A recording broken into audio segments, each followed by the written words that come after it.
everyone, and welcome to Payments Ledger. We are super excited to be launching this podcast series with you guys. And my name is Akhila. Hi, my name is Rufei. Before we dive into anything, I'm sure everyone must be wondering who are we and why did we start this podcast. So let's begin with our background first. So my name is Akhila. I've been mostly in the finance side and recently been in payments and fintech, and really been across all sectors through private equity, through investing, and then now in specifying in payments. And this is Rufei. Yeah, thank you, Akhila. So I'm Rufei. My background is in cross-border payments and fintech infrastructure. For many years, I've been working between US and Asian payment ecosystems, helping merchants, platforms, and financial partners actually connect across different markets. Yeah, and we met as colleagues here in Yes. Aurfy, and our objective here is to really try to bridge different payment markets across the world and see what are some insights we can adopt from each of these markets around and be the bridge, between the West and the East, which is what is, I believe, the unique experience that we bring to this podcast. I think let's dive in so that we can get started. So since this is our first episode, I would like to begin with more of a broader spectrum, like just trying to zoom out and just starting with something as simple as money is the new data. And right now, there is a lot more focus on an invisible value exchange that's going on in payments. What do you think about that? And what do you think that brings about? Okay.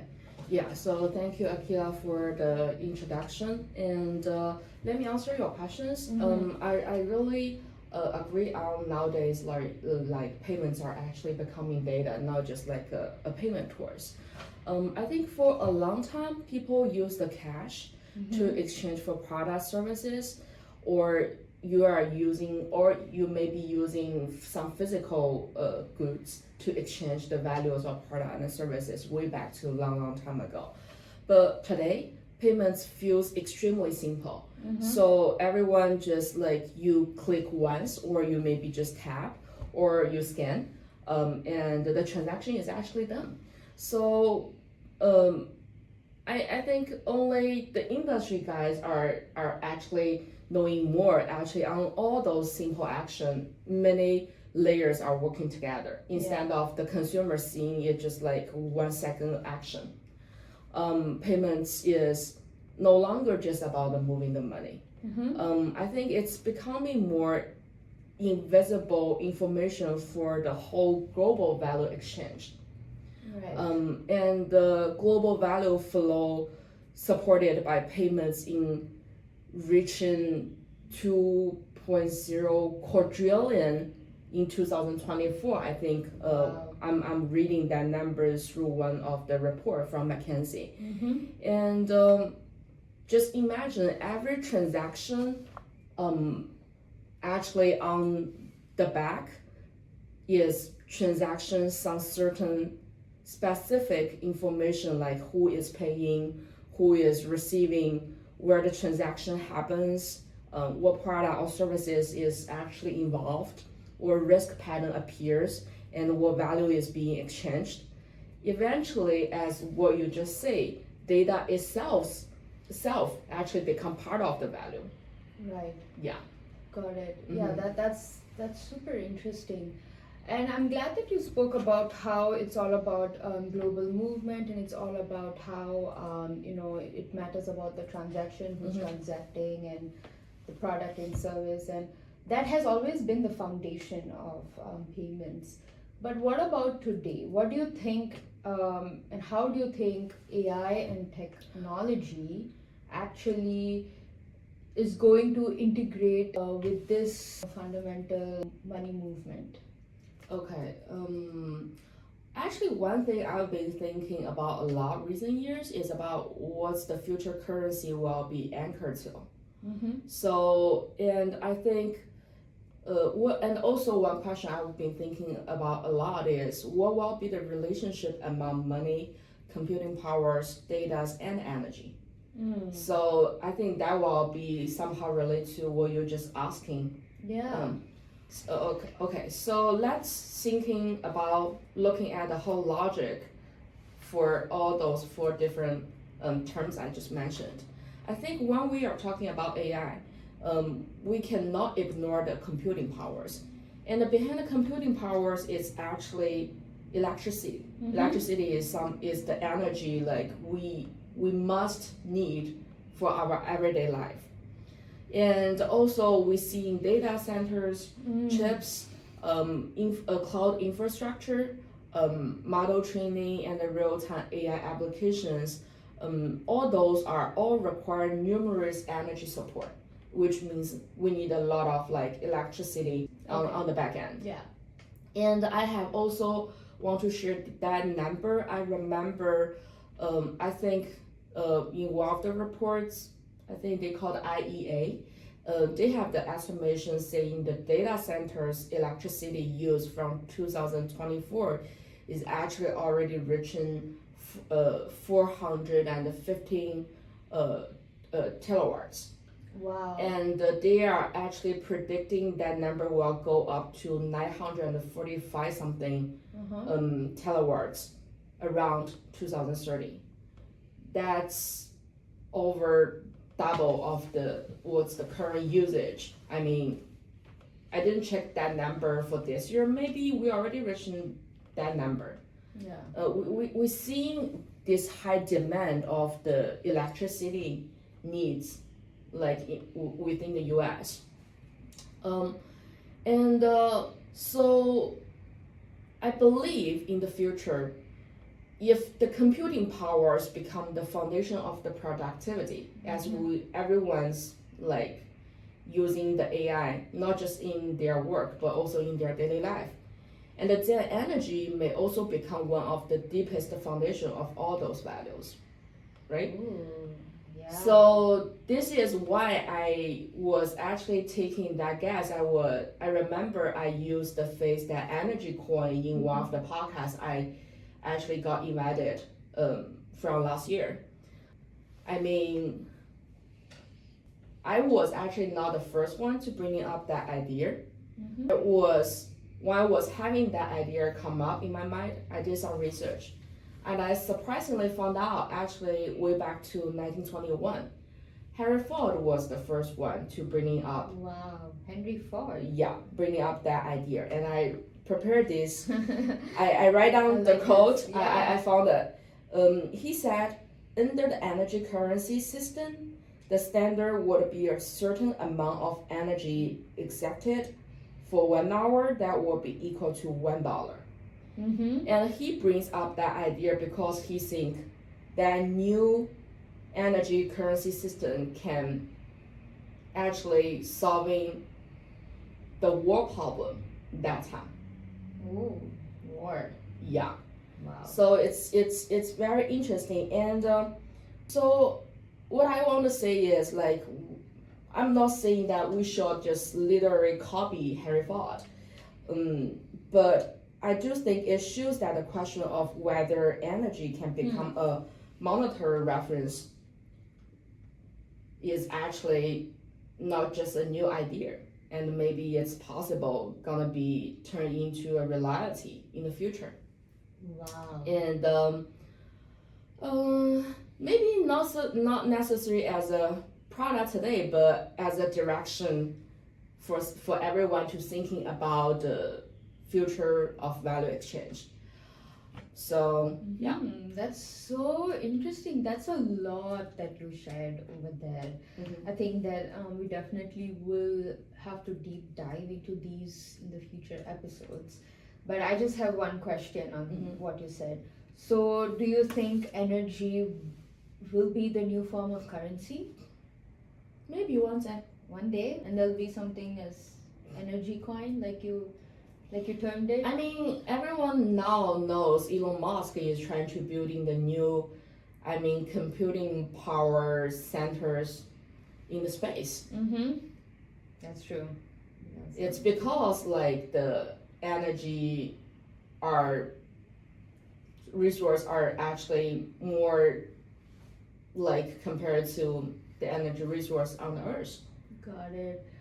And okay, so I'm glad you brought up Elon Musk because besides what you said that he's already working on, I remember reading up on something that he mentioned as well.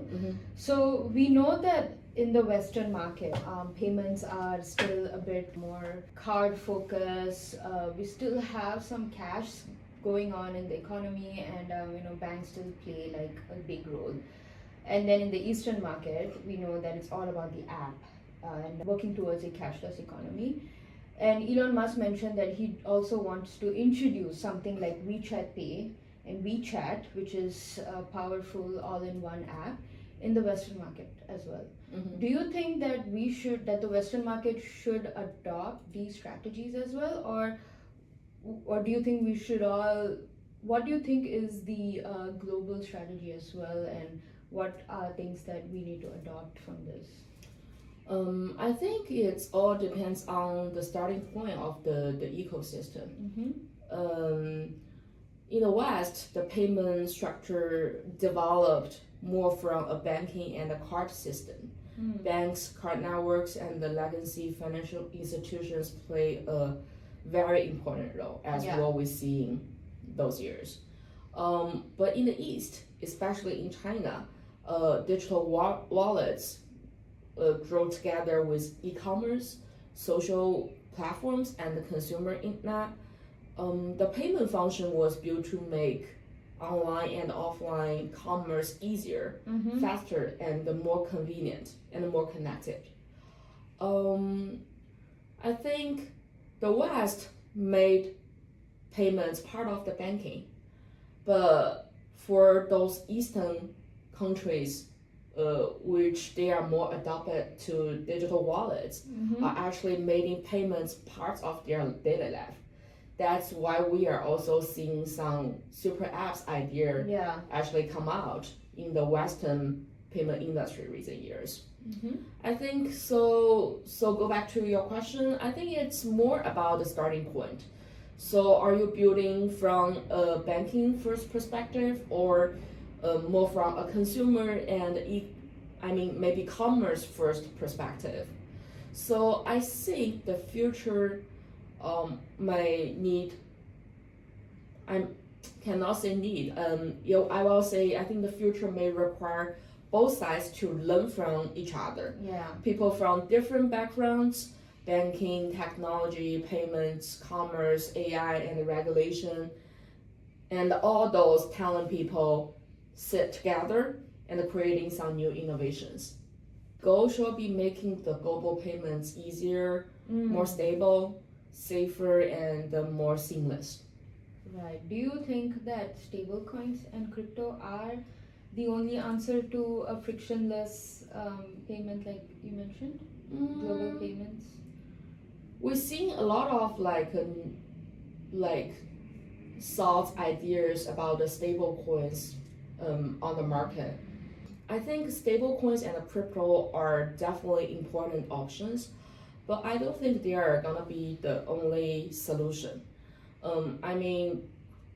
As everyone, I believe, like hearing our podcast right now, you guys probably at least have some ideas about the cross-border payments. So we all know cross-border payments have many layers of friction: compliance, settlement time, liquidity, FX, local banking access, merchant onboarding, fraud, and user trust.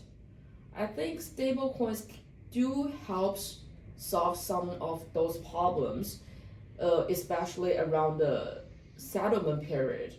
Settlement speed and the programmability. But I think we still need a more, I still will say, regulated infrastructure, local compliance, banking relationships, risk controls, and for a user experience that merchants can really trust it on. So I know we touched on super apps, we touched on AI, we touched on crypto, we touched on regulation, and I know that we're also like halfway into the year as well. But Yeah, I think I want to add in one more thing to the question you're just asking. okay. I think we're seeing a lot of new opportunity actually in the cross-border payment sector. Stablecoin is kind of one of the solution, but I do think the real opportunity is not just to create a new token, because some people are still just seeing the stablecoin as a new type of the crypto. Yeah. But I do think the real opportunity is actually to build a more efficient and the trust value movement systems. Okay. Yeah, and creating a new token is not the only solution for that. Wow. Yeah, I'm glad you brought that up. Yeah. And because now it's moved the focus to first building a solid system before even thinking about and a trusted value system.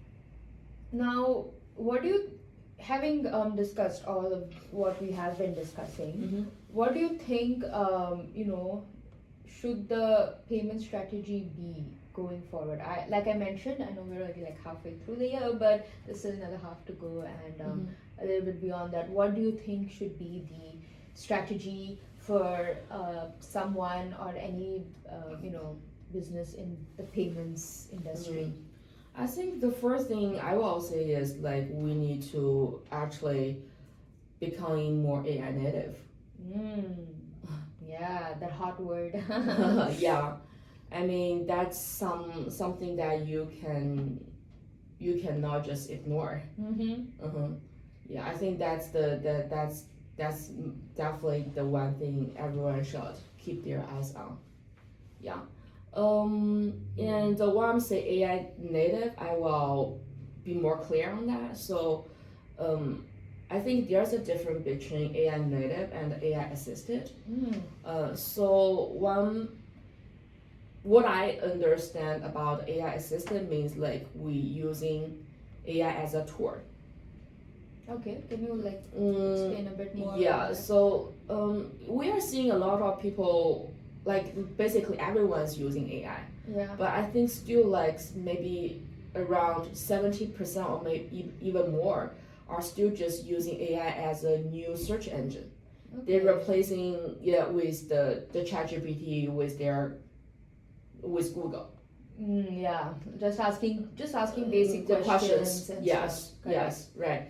But AI native means that like we are actually more treating AI as our colleague colleague, and we can redesign the workflows, and we can use as the decision making tools. Customer support, compliance review, those are just like all those basic. I believe some of the players in the industry already using those are actually as one of the part of their workflows. Yeah. But yeah, definitely like one thing I'm actually the turning point for me to using AI from AI assistant to AI native is I think I'm starting telling my AIs to asking me question when I actually want to do some task or trying to thinking something. Yeah. Yeah, I will tell the AI like I want to, for example, I want to build this app can helping all my team member to cooperate with each other, and at the end of every month it's gonna be a peer evaluation in between everyone, and tell me how I actually can do it. Wow. Then my AI will tell me like, oh, first step you can do this, and then like how you can design your system, and you need to thinking about what kind of the question you need to put in, and I mean, instead of I'm telling AI what to do, Yeah. I'm using AI to tell me what to do. So internally within our company, one of the first thing I'm trying to do is encourage everyone, you remember, including myself, to thinking in a different way when you're using the AI. And I'm encourage everyone on my team to do vibe coding. Yeah. Try. Even you don't, even you may be telling me like, oh, hey Rufei, I don't know anything about coding. And I don't know about anything about how to make up a product. But don't worry, just asking the AI, try telling your AI what you want to build, and asking your AI, let your AI to teach you if you want to build this, what you can do. And you will find a solution surprisingly. I think when we are seeing those news in the markets, every big company is trying to cutting headcounts because of the AI technology. Yeah. Everyone, including myself, sometimes somehow worry about like if one day AI will replace my roles. Oh my God. And even we are seeing those startups actually building AI CEO. Yeah, I've seen that. Obviously everyone think AI eventually gonna be, it's actually now they are smarter than everyone, maybe every human beings on earth. But we forgetting one thing about is AI, they are the smartest, but they can talk to the real human being. They cannot feel the emotion about the people you're actually communicating with. There are still a lot of things that only human beings can actually working on. So I think the best way treating those, super fast development AI technology is just working with it. Yeah. And stop afraid of like it's gonna be replacing your role. Yeah, I really like how you touched on how not to worry about AI, totally replacing us, because there's still that element and gap of what value a real human can bring in terms of the emotional aspect, as well as aspects of like empathy and everything that is still very crucial in day-to-day business. So with the amount of times you have used AI and with the amount of times you have mentioned AI, do you ever like get AI fatigue? Yes, that's You for do sure. it? Yeah. Okay. Yes. Sometimes I will not say all the time. Yeah, sometimes. How do you cope with it then? I think we still have to embrace it. The world is already changed. You cannot going back. Yeah. So To embrace live it. with them. Yeah. Live with it. Yeah, just it's gonna be your new friend and it's gonna be with you forever. And so I think we're coming close to the end of the episode. So before we go, Rufei, as the still human CEO, what are your parting thoughts that you want to leave our listeners with as we close our first episode? Okay.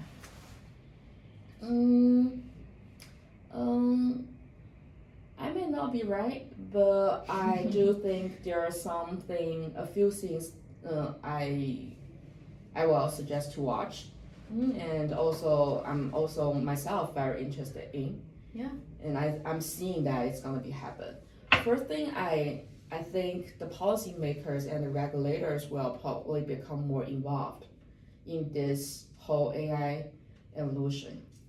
Yeah, I think we are seeing the AI stablecoins, data, payments are become more connected, and the regulation I think will need to catch up.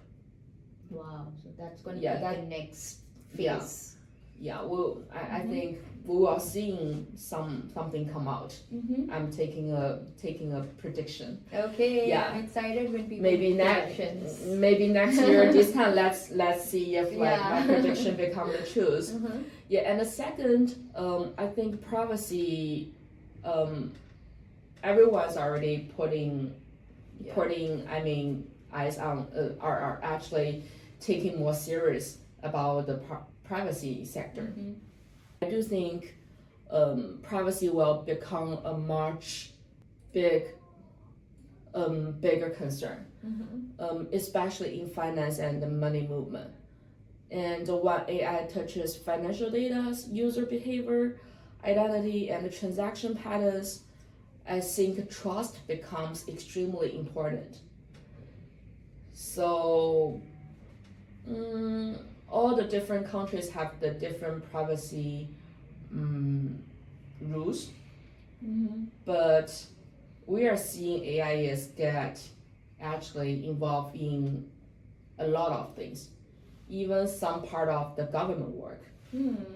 Yeah. And we all thinking AI is the most smartest.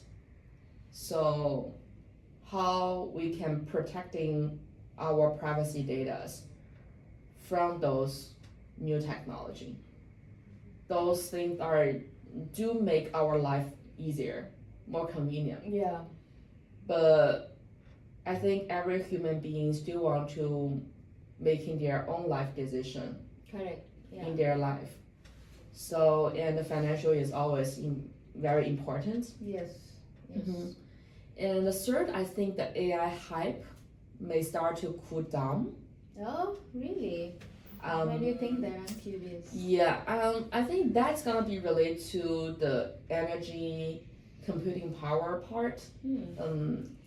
As I mentioned at the really beginning of our podcast, I think, and also if you don't know about energy or computing powers, but I believe you are following all those news. I think everyone's seeing many startups are presenting idea as revolutionary. But after a few months, large AI companies may release similar features, and those startups are just gone. Yeah, that's true. I think maybe when the ChatGPT just came out of the market, a new startup like revolutionary idea will be survival for like a year or at least like 9 months or 10 months. But now like I just wanna ask, do you remember once the open cloud come out? You already forgot about it. You know the open cloud, right? Yeah. And now actually, I mean, when it feels very long ago or something. You feel it's very long time ago, but actually, hey everyone, open cloud happens in this year. Yeah, but now it's already kind of, I mean, maybe 3 months. Okay. Now open cloud's done. Yeah, so I think in the long term, I believe the real value of AI, for me, I think is still on the B2B side. How to using the AI and to improving the operational efficiency, the real operational efficiency, not just like the customer service support or those very basic automation features, and the workflow automation, infrastructure compliance and risk systems. Yeah, I think, and for those business owners, it's also important to how you telling those business owners, letting them to willing to share those business operation secrets to you. And then you can using AI to helping them to improve their. Totally makes sense. And wow, a lot of topics were discussed, a lot of information was shared. I think we definitely do need to deep dive and break it down going forward in the future episodes. But yeah, we have come to the end of our first episode. I hope you all took away something from this. And if you have any comments or any thoughts you want to share with Rufei or myself or just with everyone, do comment and let us know. And see you in the future episodes. Yes. Yay. Okay.